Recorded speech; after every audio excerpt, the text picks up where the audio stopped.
तथागत गौतम बुद्ध महापरिनिर्वाण आणि वारसाची नियुक्ती। एकदा भगवान बुद्ध धनुर्धारी नामक शाक्य कुटुंबाच्या आम्रवनात वस्तीत होते।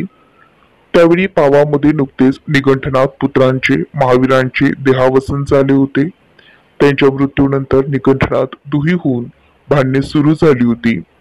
त्यांचे दोन पक्ष आपापसात झगडताना एकमेकांना वाघबाणांनी घायल करीत होते। श्रामनेर चुंद पावामध्ये वर्षावास संपून स्थवीर आनंदास भेटण्यास आला असताना बोलला, निगंठनाथ पुत्रांचे नुकतेच पावा येथे देहावसन झाले आहे।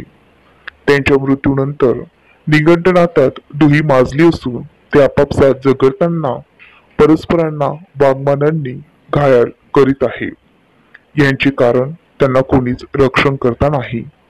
त्यावर स्थवीर आनंद म्हणाला, ही महत्वाची हकीकत भगवान बुद्धांना सांगणे इष्ट आहे।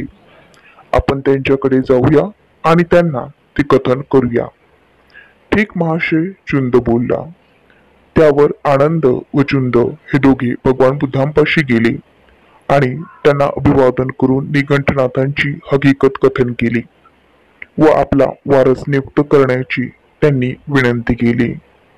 चुंदांचे निवेदन ऐकून भगवान बुद्ध म्हणाले, चुंद, विचार कर की या जगात एक आचार्य निर्माण होतो, अरहंत सम्यक संबुद्ध। तो आपल्या सद्धर्माचा सुयोग्य प्रसार करतो, शांतीदायक, प्रभावी, मार्गदर्शक, सुबोध असा आहे। पण त्यांचे शिष्य मात्र धर्मज्ञानात प्रगत झालेले दिसत नाही आणि त्यांच्या निधनानंतर तो धर्म त्यांचे रक्षण करण्यास असमर्थ ठरतो। अशा आचार्याने निधन त्यांच्या शिष्यांना दुःखदायक आणि त्यांच्या धर्मालाही विघातक ठरते। पण चुंद, जगात एक अरहंत सम्यक संबुद्ध आचार्य निर्माण झाला आहे। त्याने आपल्या धर्माचा सुयोग्य सुबोध प्रचार केला आहे। त्यांचा सद्धर्म प्रभावशाली, मार्गदर्शक असून शांतीदायक आहे। ज्यांचे शिष्य सद्धर्मात पारंगत आहे, असा तो सद्धर्म त्या शिष्यांना उच्चतर जीवनाचे सम्यक स्वरूप दर्शवित असताना त्या आचार्याचे देहावसन होते। अशा आचार्याचे निधन शिष्यांना दुःखदायक होत नाही, मग वारसांची गरज कुठे भासते। दुसऱ्या एका प्रसंगाने आनंदाने पुन्हा तोच प्रश्न काढल्यावर भगवान म्हणाले, आनंदा, माझ्या धर्माबाबत त्यांचे एक मत नाही असे दोन भिक्खू तरी तुला आढळलेत काय? नाही, पण आज जे भगवंताच्या निकट आहे, जे भगवंताच्या मृत्यूनंतर कदाचित विनयाबाबत, संघाच्या विनयाबाबत वाद निर्माण करण्याचा संभव आहे आणि असला वाद सर्वांच्या दुःखाला कारणीभूत होऊ शकेल। आनंद, विनयाबाबत भिक्खूंच्या नियमाबाबतचे वाद शिल्लक ठरतात, पण भिक्खू संघात धम्माबद्दल जर वाद निर्माण झाले तर ते मात्र चिंतादायक होईल।